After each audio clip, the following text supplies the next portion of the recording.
It's time now for the Athlete of the Week, and it's presented by Diamond Point and Sauk Center here on Mid-Minnesota Sports. And today we have Athletes of the Week. We have Morgan and Lexi Marthaler. And so I'll start out, first of all, which one is which? I'm Lexi. Morgan. All right, and so how do people tell you apart? I would say more by our facial structure. I have a more narrow face and Lexi's a wider face. I'm also more outgoing. I'm kind of the louder one. Okay.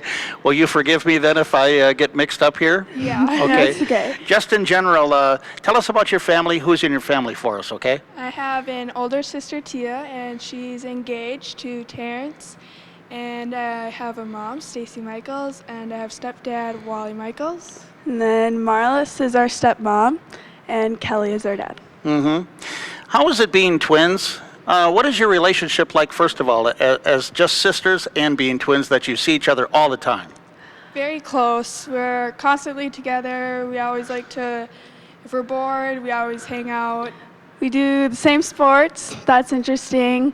I think we're really close. There's some instances where we feel each other's pain. That's kind of interesting, but yeah, I think we're really close and we really get along nicely. Is that right? I've seen reports on that or on TV. Describe something like that would happen.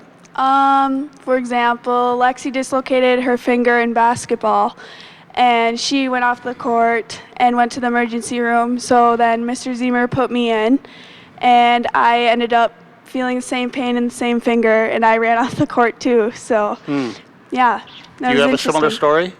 No, she's always felt my pain. I've never felt hers. Okay. For example, you're injured right now. Yeah, I have a concussion. I got kicked in the head at practice, but it's okay. I can swim tomorrow, so I'm swimming one event. So hopefully two. It depends on how I feel, but. Mm-hmm. And so you didn't feel that? Nope. No.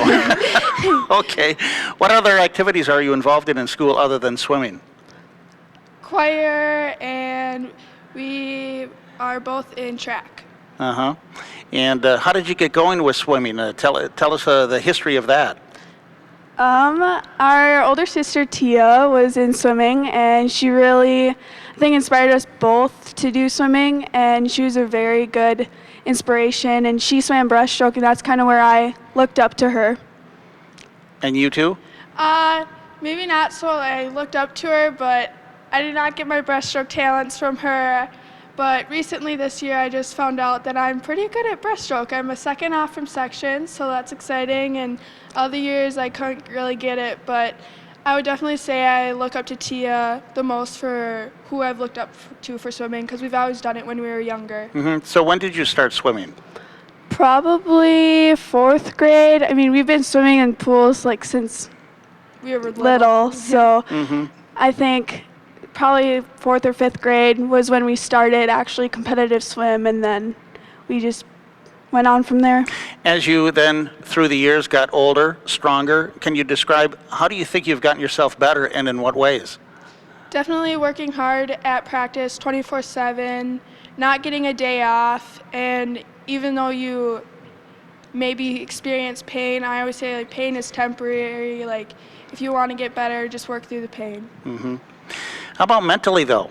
Physically is one thing, but Yeah. mentally you have to stay strong, especially in the pool, don't you? Yeah, I would say being mentally tough is the biggest thing, because if you're not mentally tough, it's hard to get through practice, and able to push the older girls or younger girls, I would say you really need to be mentally tough so those younger girls can have someone to look up to in practice. So as you just start this season now, too, and you're so close to section, how do you get over that hump? What are you going to try to do here?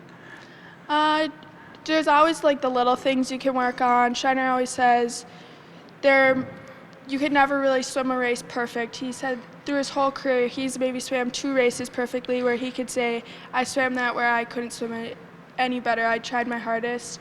And I think there's always one more thing that you can do better during a race. As you go against the competition that you see throughout the course of a year, do you know some of these girls and do you kind of keep an eye on them or just try to shut them out? How do you handle that?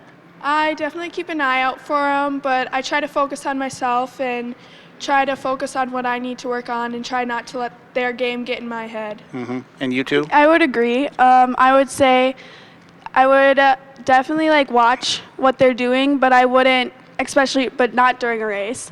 But I would make sure and make a note of what they are good at and use that to my ability, I would say. But I would swim in my own lane. I wouldn't let them get in my head. You know, one thing I noticed too, that maybe for people who don't go to swimming meets, just the amount of cheering that goes on. Not only when you're up in the stands, but especially on the pool side. Can you tell us about that, okay? I love cheering. It really makes you want to like just go faster, and having all your teammates cheer for you just makes you feel so good. And I really like when she swims breaststroke, she tells me, get in my face. Like, that's what gets me going. And I think cheering is a really big part. Like, the louder it is, like, the faster I want to swim. So when you're coming up to the edge of the pool and you're doing your turn, can you actually see and hear what's going on? Yeah. That's like my favorite part about the race is doing turns, because that's when you see your teammates really cheer for you, because I think when you're at the end of the lane, you aren't as like close to the cheering. Like it's still intensified, but it's so fun just to see your teammates really like cheering you on, and knowing that you have that support is really cool. And up in the stands too, there's a lot of people for these meets, right? There's a lot of people. I think it's always cool to see all the parents and fans and anyone who comes. It's always much appreciated, and the louder it is, the faster we swim. But that's pretty much for all the teams. When you go to these invitationals, it's bigger than, again, I'm just relating it to people who don't go to these, that it's much bigger than you would think. Yeah. Yeah. I would agree. Let's talk about some of the training that you go through too. As I noticed, you were in the pool here too and using the float device that you have. What are you trying to accomplish with that? Normally I don't use that. Today I just got a really bad cramp in my calf, so I tried swimming without it, and then I got another one. So Shiner just told me to pull, so that lets me not kick as much. So that last set was pretty hard with that, without kicking, so that I think that really built my arm strength a little bit more. With Coach Schreiner, just himself and how he gets you going, how he inspires you, not only you, but the whole team. Could you tell us about him? Yeah, he's such a great coach. He always makes sure you're working to your best, and if you're not working to your hardest point or your maximum point, he'll definitely tell you like you need to get going or work on your turns. And he's always very encouraging, and he never really has a negative attitude. I would say he really pushes us in practice a lot. If we're not doing a set right, he'll stop us and let us know, which is very nice, because we want all the girls and everyone, even us, pushing us and being the best during practice so we can really do our best towards these big meets we have. Because then there's that balance between cheering, having fun, laughing, having a good time. I get that, but how do you then work in the hard work aspect of it? I would say practice is fun, and it is also hard. And I think Schreiner always says, if practice is hard and it's fun, because at the end of a set, like, you feel good and you feel accomplished. And I think that's always the best part about swimming, is when you're done with the race or you're done with a hard set, you always feel accomplished. And I really love that about the sport. You just have to try to do the best you can, right? Yeah, and with that, you have fun. And with the teammates we have every year, everyone pushes each other, and with everyone being able to do that, it's really pushes us and lets us have fun. As you mentioned a lot about swimming here, I do want to touch on track. What events do you do in track, and how does that go for you? I run the 400, the 4x4, the 200, and the 4x2, and then I do long jump sometimes and triple jump. I do the 400 as well, the 4x2, and the 4x4.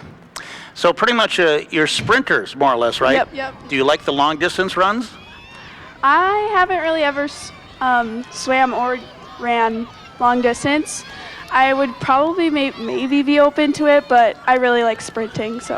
How is it at Sauk Center coming into your senior season? What are your feelings towards this, and what are you looking forward to? I'm really looking forward to sections and just more time with the team.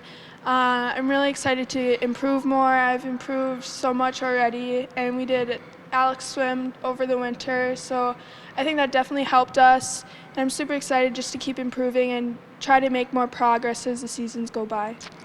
I think it's kind of a bittersweet moment because it's our last year. It's our last year with these sports, unless we go on to college and do them. But I would say really taking every moment for granted or like really taking in the moment because they go by so fast and it's so easy just to finish at a race and really like not think about it. And I think this year I would really focus on being in the moment because I'm going to miss those memories, and the memories that I do have are really good.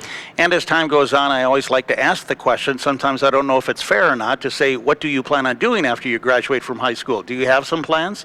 I've looked into couple different subjects. I'm looking into forensic science, and then there's also another program, electro-neurodiagnostic technology, and there's one school in Minnesota that does that, and it's in the Mayo, and they only accept 70 years, so I might maybe not do something so classified, but those are two things I'm really interested. I'm undecided. I'm still looking at what I'm interested in. I'm really interested in photography, but I don't know. I'm kind of open to anything yet, really trying to find what I really like to do for a career. Do you take a lot of the college classes now in high school? Yeah. How does that go for you? I'm currently in human bio, and I really like the class. It's only our second day, but I think it's definitely worth it. Like, if you have the chance to take college classes, definitely take it because they can be transferred into college, and I think it's worth it. I would agree. I have a couple college classes this year. I think it's really going to benefit me when I do go to college and figure it out. Have you decided where you wanted to go? I guess you're undecided with a school, or just do you have friends that are going somewhere now that looks okay? I'm kind of interested in St. Ben's or the U of M, or I'm kind of undecided too. I'm open to anything. I'm really interested in St. Ben's. I did go to a college visit for Augsburg for track, but it didn't really hit home. So like it wasn't like, oh my gosh, I have to be there. But I really would like to check out St. Ben's because Tia went there, so really cool. So All right. Well, good luck the rest of the way through this season for swimming and also for track and in the future too, okay? thank you. you. All right, thank you. Those are the Marthaler twins, Lexi and Morgan, as our athletes of the week, and it's all presented by Diamond Point in Sauk Center.